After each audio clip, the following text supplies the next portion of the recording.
శరత్ గారు అన్మ్యూట్ చేయండి సార్. వచ్చేసాను సార్. నెక్స్ట్ 10 days వర్షాలు లేవు సార్. Yes sir. జూలై 23, 25 వరకు వర్షాలు లేవు. అప్పటికి తెలంగాణలో వర్షపాతం లోటు 50% పోతుంది. ఓవరాల్ గా 45 నుంచి 50%. One of the highest rainfall deficit in the country అవుతుంది. మొన్న వాయుగుండం వల్ల కొంచెం మధ్య భారతదేశంలో పర్లేదు, సిచ్యువేషన్ ఇంప్రూవ్ అయింది. బట్ మన పరిస్థితి ఇంకా రోజు రోజుకి చాలా దారుణంగా ఉంటుంది, చాలా దారుణం అవుతుంది.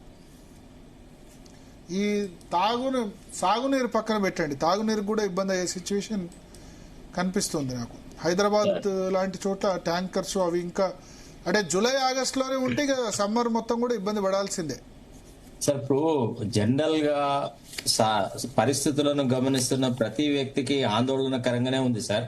కాకపోతే ముఖ్యమంత్రి మాత్రం నిమ్మక నీరెత్తినట్టున్నాడు. అది చాలా ఆశ్చర్యం వేస్తుంది. ముఖ్యమంత్రికి ఏ ధైర్యంతో మరి ఆయనే నేను ఎక్కడ నీళ్లు ఎత్తిపోయా, అజ్జయ్యా ఇజ్జయ్యా అని అంత దుర్భాషలు ఆడడం అట్ట చేస్తున్నాడో అసలు ఏం అర్థం అవుతులేదు సార్. ఒక రకంగా చూస్తే రైతులేమో చాలా కష్టాల్లో ఉండి అల్లల్లాడుతున్నారు.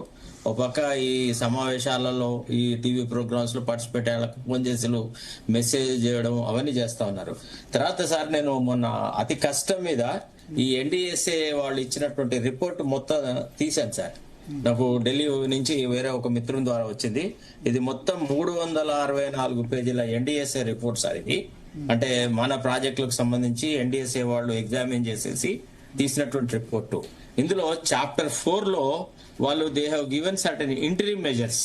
ఈ ఇంటరిమ్ మెజర్స్ అన్ని కూడా ఈ కుంగిపోయినటువంటి పైర్స్ ని ఎట్లా రిపేర్ చేయాలి, ఎంత కాలంలో చేయాలి, ఏ టెస్ట్ చేయాలి అనేటువంటి దాని మీద చాలా చక్కగా అన్ని విషయాలు టైం బౌండ్ ప్రోగ్రామ్స్ అని చేయమని అన్నారు సార్.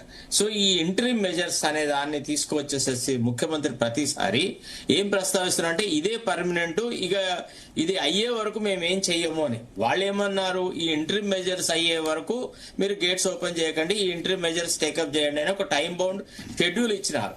అంతేకాకుండా ఇందులో కరెస్పాండెన్స్ కూడా ఉంది. పలు సందర్భాలలో కూడా ప్రభుత్వము ఎంతైతే శ్రద్ధ తీసుకోవాలో అంత శ్రద్ధ తీసుకోలేదు అనేటువంటిది కూడా way forward towards restoring these barrages అనేది కూడా ఉంది సార్. ఇందులో వీళ్ళు ఒక చోట ఏం చెప్తారంటే the crop the extent of compliance and the outcome is discussed against each interim measures and studies and recommendations reproduced verbatim below అని ఇందులో క్లియర్ గా వాళ్ళు చెప్పినారు సార్. వీళ్ళు ఏమంటారంటే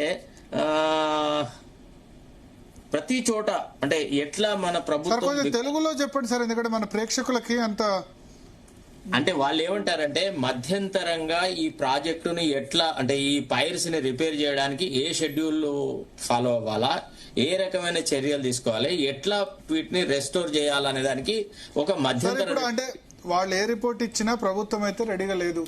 కరెక్ట్, ఎగ్జాక్ట్లీ. అంటే వాళ్ళు దేవాదుల ప్లస్ సీతారామ వెళ్ళారు, అక్కడ దేవాదుల దగ్గర ఎత్తిపోస్తారు. సీతారామ ద్వారా అంటే వరంగల్ ఖమ్మం జిల్లాలకి, వరంగల్లో అయితే చాలా దారుణం, 60% పైగా డెఫిసిట్ ఉంది. హనుమకొండలో 64% హైయెస్ట్, వరంగల్లో 53%.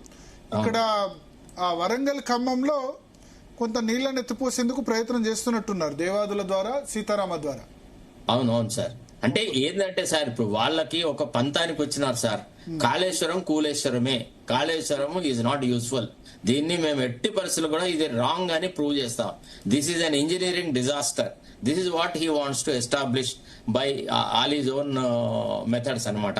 ఈ పర్టికులర్ యాంగిల్లోనే ఉన్నాడు తప్ప ముఖ్యమంత్రి విచక్షణతో పనిచేస్తలేననేది నా అభిప్రాయం. ఎందుకంటే నేను ఈ రిపోర్ట్ అంతా చాలా కష్టపడి ఇదంతా తీసి చూస్తే దీంట్లో ఏముందంటే క్లియర్ గా రాష్ట్ర ప్రభుత్వం వాళ్ళు చెప్పిన టైం టేబుల్ ప్రకారంగా ఏ కార్యక్రమం చేయకుండా ఈ వీటి పరిస్థితిని అట్లానే అధ్వానంగా ఉంచినారు.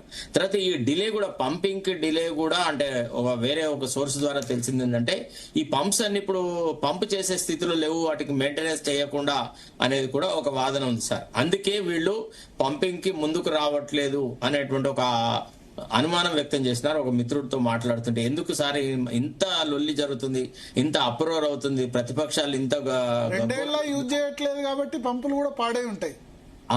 దట్స్ వాట్ ఎగ్జాక్ట్లీ ఈ అప్రహెన్షనే ఒక ఇంజనీరింగ్ ఆఫీసర్ నాతో అన్నమాట. అంటే దీన్ని బట్టి ఏంది, ప్రభుత్వానికి చిత్తశుద్ధి లేదు. అతను he wants to prove Kaleshwaram is కూలేశ్వరం. కాళేశ్వరం ఏమాత్రము రిపేర్ చేసినా, ఈ పైర్స్ రిపేర్ చేసి బ్యారేజెస్ ని కనుక వాడుకుంటే ఇది కేసీఆర్ కు క్రెడిట్ పోతుంది అనేటువంటి ఒకే ఒక దురుద్దేశంతోనే ఈ ప్రభుత్వం పనిచేస్తుంది సార్. 1 or 2 days లో కొన్ని ఇంపార్టెంట్ డెవలప్మెంట్స్ జరిగేది ఉన్నాయి. అది జరిగినాక చెప్తే బాగుంటుంది, ఎందుకంటే దాంట్లో నేనే భాగస్వామిని కాబట్టి చూద్దాం ఏ రకంగా ఈ అంశాలను మనం. ఎవరంటే ఇంపార్టెంట్ డెవలప్మెంట్స్ అంటే ఎవరి సైడ్ నుంచి? అంటే ఈ నేషనల్ డ్యామ్ సేఫ్టీ అథారిటీనే అంటే త్రూ హైకోర్టు ద్వారా వాళ్ళ ఇంటర్వెన్షన్ అడిగినాము.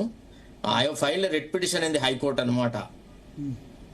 అంటే వీళ్ళు గవర్నమెంట్ ఏ రకంగా కూడా ఇంట్రెస్ట్ చూపట్టట్లేదు. బట్ ఫార్మర్స్ ప్లైట్ చాలా డేంజరస్ గా ఉన్నది. It is not indirectly assessing the capacity. It is only a direction to NDS authority to conduct a spot inspection of the particular places and give an interim report whether to what extent they can be made use of an angle లో మేము we are proposing it అనమాట. అది ఇంకా numbering అట కాలేదు. అది most probably ఎల్లుండి అవుద్ది అనుకుంటా. ఇవాళ అంతా తర్జన భర్జనలో దాని మీదనే జరిగింది. ఆ ఫైల్ పోగానే అంతా రిజిస్ట్రీ అంతా అది తీసుకొని పోయి సింగిల్ జడ్జికి వేయాలా, డివిజన్ బెంచ్ వేయాలా, ఇట్లాంటి చర్చలు జరుగుతా ఉన్నాయి అనమాట. Okay okay okay. సో మనతో పాటు వెంకట్రావు